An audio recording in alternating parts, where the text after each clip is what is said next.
મંડપ બધાને તો 50,000 રૂપિયા તો ખર્ચો થઈ જાય છે હું જોઉં છું બરાબર. પછી લગ્ન પ્રસંગે ડીજે આ સદંતર આપણે બંધ કરવું છે.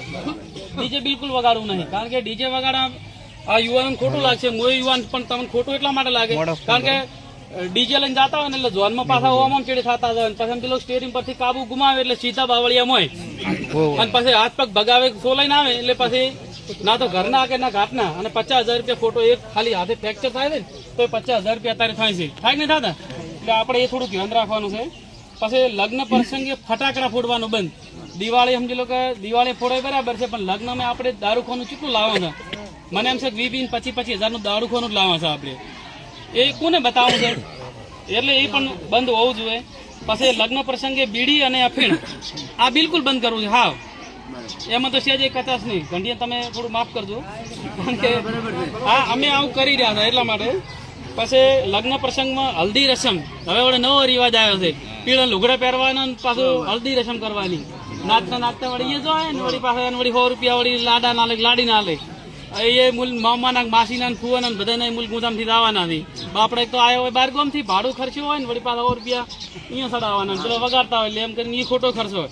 એટલે હલ્દી રસમ પણ આપણે બંધ કરવાની ગણતરી છે.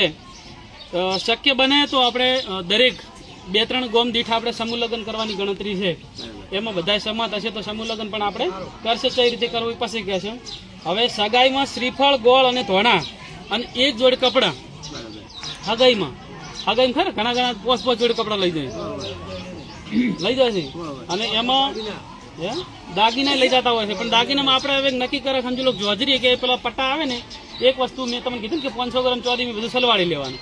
અને આખા વરામાં 2 વરસ હગાઈ રહે કે 3 વરસ હગાઈ રહે, આખા વરામાં એક જ દન વેણું મેળવાનું. ચલો એક જ દન. એમાં વેવાઈએ ને કે વેવાણી ને કે આપણી છોડી હોય તો આપણે ના કહેવાનું, હોમિલન છોડી હોય તો હોમિલન ને કહેવાનું. આવું આપણે એક નક્કી કરીશું. પછી સગાઈ સાથે પેલું ખબર પછી હગાઈ થઈ રહી મને લાગે અમને બોલાયા મહેમાને અને હવે કે અમારે જમવા જ આવું છે. પેલા મહેમાન બોલાવે કે હડો અમારી હવે જમવા આવજો. એ પ્રથા નહીં રાખવાની. ખોટા ખર્ચા શું કેમ કરવા છે? એમ દાડે તમે તારું જોન ચડીને આવજો રે એમ દાડે બધું થઈ જાય. આપણે અહીંયા કોઈ જમણવારમાં બોલાવવાના નહીં તમને. એ હું આપણે મળ્યો ગદગમ હવે નથી બોલાવવાનું હોય ને કોઈ નહીં. એ વેવણ ને વેવાઈ આવે ને એને જમાડી લેવાના ઘરના. એટલે ભેગું કરવાનું કુટુંબ કોઈ જરૂર નથી. પછી ઘણો વૈણામાં આપણે મોબાઈલ હગાઈ લઈ જતા હોય છે. હોમે છોડી ભણેલી હોય કે મારે મોબાઈલ લેતા આવજો. એટલે એ પ્રથા પણ આપણે ખરેખર તમારા ઘરના બધાને કહેજો કે એ તમે કદાચ મોટા છો પણ તમારા ઘરનાને કહેવાનું કે મોબાઈલ પ્રથા આપણે બિલકુલ બંધ રાખશે, બરાબર. અને સગાઈમાં આયડા પેલા ખાય શું કહેવાય વેણું લઈ જાય ને ઓળી ધૂળેટીના દાડે એ પતાહાણ આયડા વળી આપણે બહાર જ કે પાછા આપણે આદમી ને હું બહાર એવું કે અહીંયા તો 5 કિલોનો જોશે પાછો. એના વગર ની ચાલે આપણને બોડું લાગે.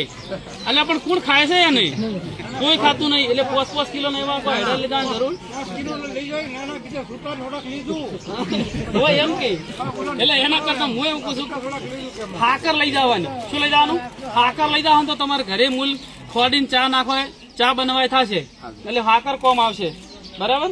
પછી બોલમણા પ્રથા આપણે માની લો કે વેવણને લગીર પેટમાં દુખે ને અથવા વેવાઈને પેટમાં દુખે તો એ પાછા વેવાઈ ફોન કરીને કહે આપણે બોલમણો રાખી લો તમે આવજો.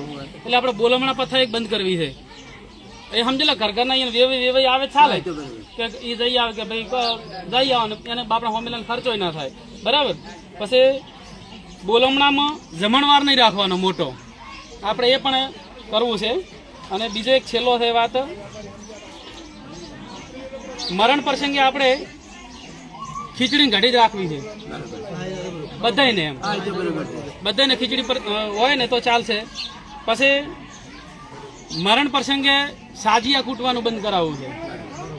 પેલા ખબર આગાવાલા સંજ્યા દે કરતા સાથી મન ઘણી વખત દુખાવા થતા હોય છે, ઘરના હાથે ઘટક પણ આવતું હોય છે. એટલે એ પણ બંધ કરાવવાની જરૂર છે. મરણ પ્રસંગે પૂણા મહિનાની જે શોટ નાખે ને આપણે એમાં ખર્ચો વધી જતો હોય. કઈ રીતે? માની લો કે આજ આયા મહેમાન તો વળી પાસે પૂણા મહિને ફેર બોલાવવાનો આપણે એટલો મહેમાન ખોટા ભેગો થાય અને જલું મોણા કોઈ પાછું આવવાનું નથી. એટલે આપણે શું કરશે? જે દાડે સમજી લો કે છેલ્લો દાડો છે ને એ દાડે છોડીએ તો આવેલી હોય તો એ દાડે પૂણા મહિનાની શોટ નાખીને પટાઈ દેવાની. એ પણ આપણે કરવાની જરૂર છે. પછી મરણ પ્રસંગે માણસ મરી જાય છે તો આપણે બધા વેવાઈ અને કે વેવણને બધાને આપણે હોમે આગળવાળો જેટલા છે મોંમાં માખીના ફુવાના ગમે એ હોય એને કફન લાવવાની ના પાડે, કફન લાવવાની ના પાડવાની. આપણે ઘરના કુટુંબના જે 5 ભાઈઓ છે 5 કફન લાવે, બીજાને કોઈ લાવવા નહીં. બીજાને લાવે તો સમજી લો કે આપણે શું કરે છે એ બધું બાળી નાખતા હોય છે, એટલે એ કશું કામ આવતું નથી, એટલે ખોટો ખર્ચો કરવાની જરૂર નથી. પછી મરણ પ્રસંગે કારતક મહિનામાં ફૂલ લઈને જવાના ખબર છે, એટલે ફૂલ લઈને જતા આપણે ટેમ્પા ભરીને જવાનું, મામાને કહેવરાવાનું, માસીને કહેવરાવાનું, ફુવાને કહેવરાવાનું, કિચમ ના કીધું. હવે આપણે એવું કરશે ઘરના જે તમારા જ કુટુંબનો, માન લો મારે 5 ભાઈ હોય તો 5 ભાઈને જ કહેવાનું, બીજાને નહીં. એટલા સમજી લો સાથે મળી અને સિદ્ધપુરમાં આપણે જે નોની ગાડી કરી ઈકા પેલો શું કહેવાય આયસર બાયસર નહીં, નોને ઈકો સમજી લો સાધન લઈને પોતાનું ઘરનું સાધન લઈ અને ફૂલો ફેરવી આવશે, એ પણ કરશે આપણે. પછી બર્થડે પાર્ટી, યુવાનોને ખાસ કહું છું કે આ બર્થડે પાર્ટી બંધ. આપણે સમજી લો કે હવે ધળવેળે પેઠું છે બર્થડે ઉજવવાનું, એટલે એ પણ બંધ કરો, કારણ કે એની અંદર ઘણું બધું હોય છે અને તમે જોતા હોય છો એ ખોટું છે. પછી